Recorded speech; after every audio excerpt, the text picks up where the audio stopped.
अस्सलाम वालेकुम student, Mohammad Imran from City Public School.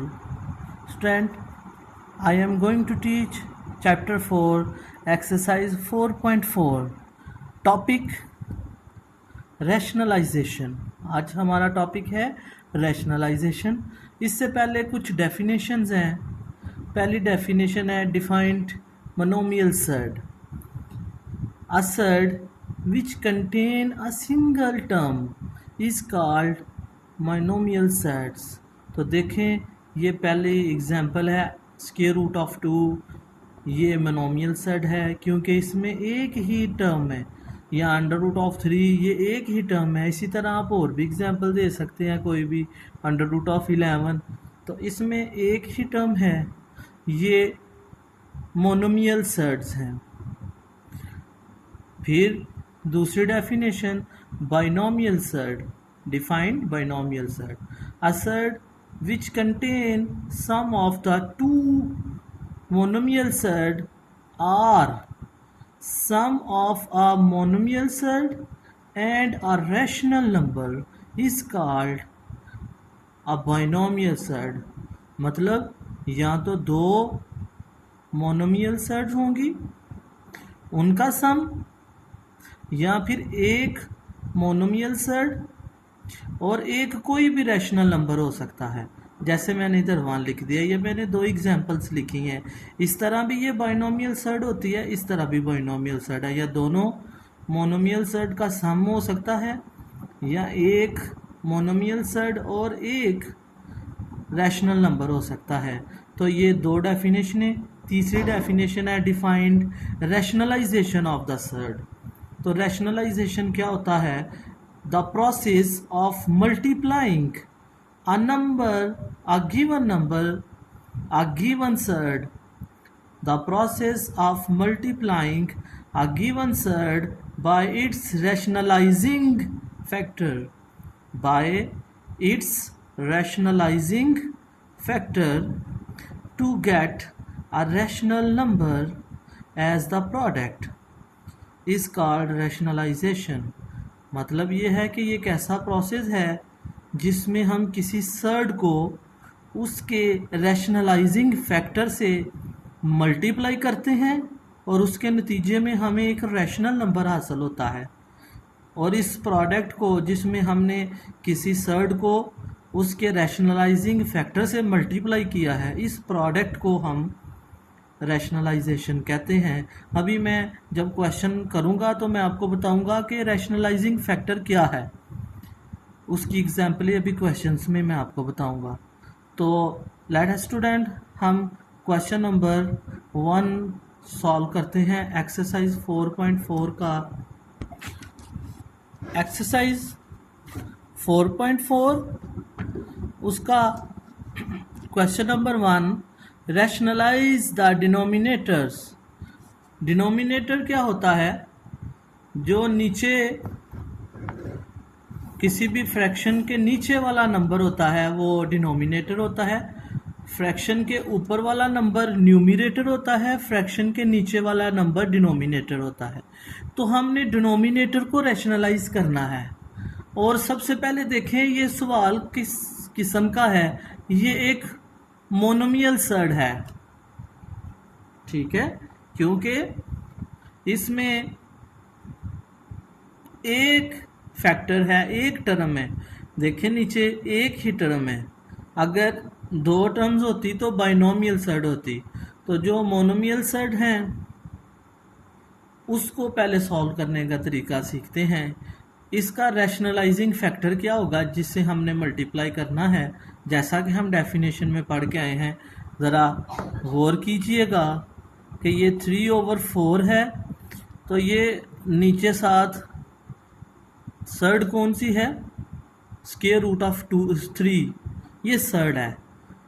अब जो ये सर्ड है, क्योंकि ये अभी मोनोमियल सर्ड है, इसी से मल्टीप्लाई भी करेंगे और डिवाइड भी करेंगे. तो ये जो मैंने नंबर लिखा है मल्टीप्लाई में ऊपर भी और नीचे भी, ये सारा का सारा जिसको मैं सर्कल कर रहा हूँ, यही इसका रैशनलाइजिंग फैक्टर है, जो कि हम डेफिनेशन में पढ़ के आए हैं कि एक सर्ड को मल्टीप्लाई करते हैं ए उसके रैशनलाइजिंग फैक्टर से, तो यही रैशनलाइजिंग फैक्टर है जिसे हम मल्टीप्लाई करने लगे हैं कि जो भी मोनोमियल सर्ड है उसी से मल्टीप्लाई भी करना है और डिवाइड भी करना है, वो ऊपर भी लिखनी है नीचे भी। तो ये जो सारा नंबर बना है यही रैशनलाइजिंग फैक्टर है। तो फिर क्या होगा, ऊपर वाले ऊपर मल्टीप्लाई हो जाएंगे, ऊपर आएगा 3 साथ में स्क्वायर रूट ऑफ 3। ये आपस में मल्टीप्लाई नहीं हो सकते क्योंकि इसका कोएफिशिएंट 1 है, 3 1s are 3 और ये ऐसे ही आ जाएगा। और नीचे ये 4 और 4 तो ऐसे ही आएगा क्योंकि इधर इसका कोएफिशिएंट 1 है, 4 1s are 4। और स्क्वायर रूट वाला स्क्वायर रूट से मल्टीप्लाई हो सकता है, और ये मल्टीप्लाई आपको मैं पहले पीछे भी बहुत से क्वेश्चंस में बता चुका हूँ कि ये एक ही रूट में मल्टीप्लाई हो जाएंगे। दो सेम रूट मल्टीप्लाई हो रहे हो उनको एक रूट में मल्टीप्लाई किया जा सकता है। तो ये square root of 3 square root of 3 एक ही रूट में आके 3 मल्टीप्लाई बाई 3 हो जाएंगे। ऊपर आ गया 3 स्क्वायर रूट ऑफ 3, नीचे क्योंकि ये इकट्ठे हैं ये स्क्वायर बना देंगे, स्क्वायर और स्क्वायर रूट आपस में कट जाएगा।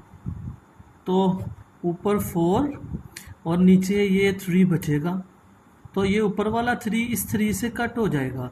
ऊपर स्क्वायर रूट ऑफ 3 नीचे 4। तो देखिए उसने कहा था रैशनलाइजिंग द डिनोमिनेटर, डिनोमिनेटर को रैशनलाइज करना था क्योंकि यहाँ पे सर्ड थी और सर्ड एक इरेशनल नंबर होता है। तो यहाँ पे पहले सर्ड थी, ये इरेशनल था। अब इसका डिनोमिनेटर आंसर में देखें ये रैशनलाइज हो चुका है क्योंकि अब डिनोमिनेटर में कोई सर्ड नहीं है और ये रैशनल नंबर बन चुका है। यही हमने इसकी डेफिनेशन पढ़ी है, ये इसका आंसर आ गया। स्टूडेंट इसी का थर्ड पार्ट सॉल्व करते हैं। 4.4 एक्सरसाइज क्वेश्चन नंबर 1 उसका थर्ड पार्ट सॉल्व करने लगेंगे। उसका सेकंड पार्ट आप खुद सॉल्व करेंगे फर्स्ट पार्ट की तरह जैसे सॉल्व किया है।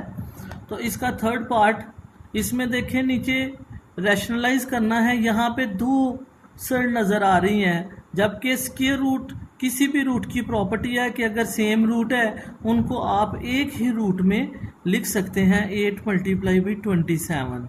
और फिर उसके बाद ये ऊपर 6 ही रहेगा, इन दोनों को मल्टीप्लाई कर दें, इन दोनों को मल्टीप्लाई करें तो हमारे पास आंसर आ जाएगा 216। इन दोनों को मल्टीप्लाई करने से आंसर आ गया 216। अब ये हमारी सर्ड है, इसके रैशनलाइजिंग फैक्टर से मल्टीप्लाई करते हैं। तो इसका जो मोनोमियल सर्ड है इसका रैशनलाइज फैक्टर होता है कि इसको ऊपर भी लिखो और इसको नीचे भी लिखो, यही इसका रैशनलाइजिंग फैक्टर है। तो हमने इसके रैशनलाइजिंग फैक्टर से मल्टीप्लाई किया, ऊपर वाली वैल्यू ऊपर आ जाएगी और नीचे ये दोनों सेम रूट में हैं, इनको सेम रूट है, इनको एक ही रूट में लेके आ जाएं। 216 मल्टीप्लाई 216 और फिर एज यूजुअल ये 2 दफ़ा हो कोई भी चीज़ तो वो स्क्वायर बना देती है। 216 का स्क्वायर, स्क्वायर और स्क्वायर रूट कट जाएंगे, ऊपर 6 स्क्वायर रूट ऑफ 216 और नीचे सिर्फ 216।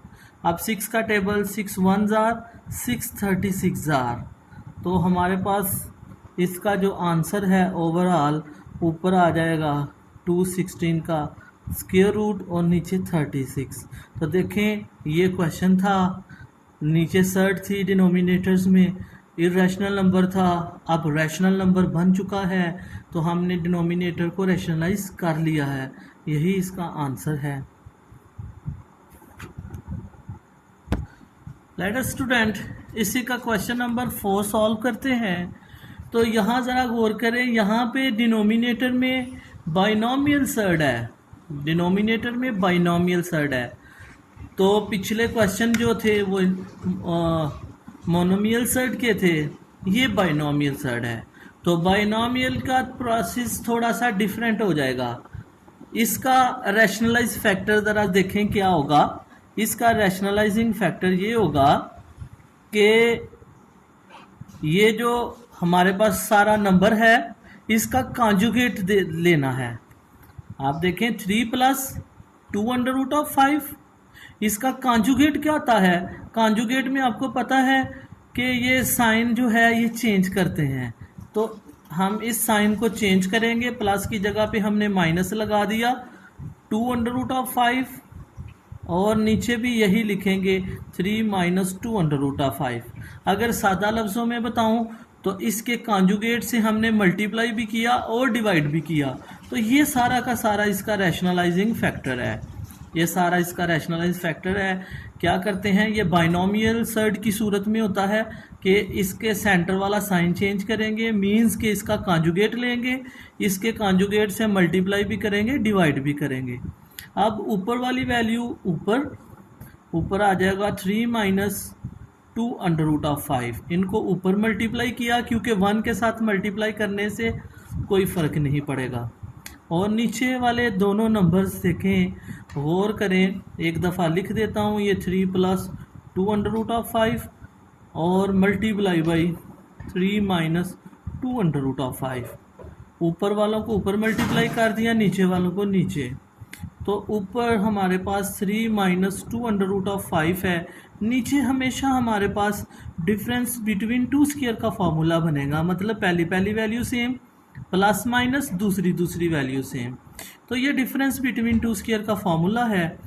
तो आपको पता है ये कैसे सॉल्व होना है, ये फर्स्ट का स्क्वायर माइनस सेकंड का स्क्वायर, उसके बाद ये ऊपर वाली तो एज इट इज़ चलती रहेगी, नीचे 3 का स्क्वायर 9, इन दोनों पे स्क्वायर है, दोनों पे डील करें, 2 का स्क्वायर 4, जबकि स्क्वायर और स्क्वायर रूट कट के सिंपल 5, ऊपर 3 माइनस 2√5, नीचे 9 माइनस 20, तो 3 माइनस 2√5 ओवर ये माइनस करेंगे तो माइनस का 11 आ जाएगा। तो बस यहाँ तक भी काफ़ी है, ये हमने इसको रैशनलाइज कर लिया है। स्टूडेंट्स, जितने क्वेश्चन और डेफिनेशंस मैंने करवाई हैं यही आपका होमवर्क है, इसको सॉल्व करें, कल इंशाल्लाह यहीं से कंटिन्यू करेंगे।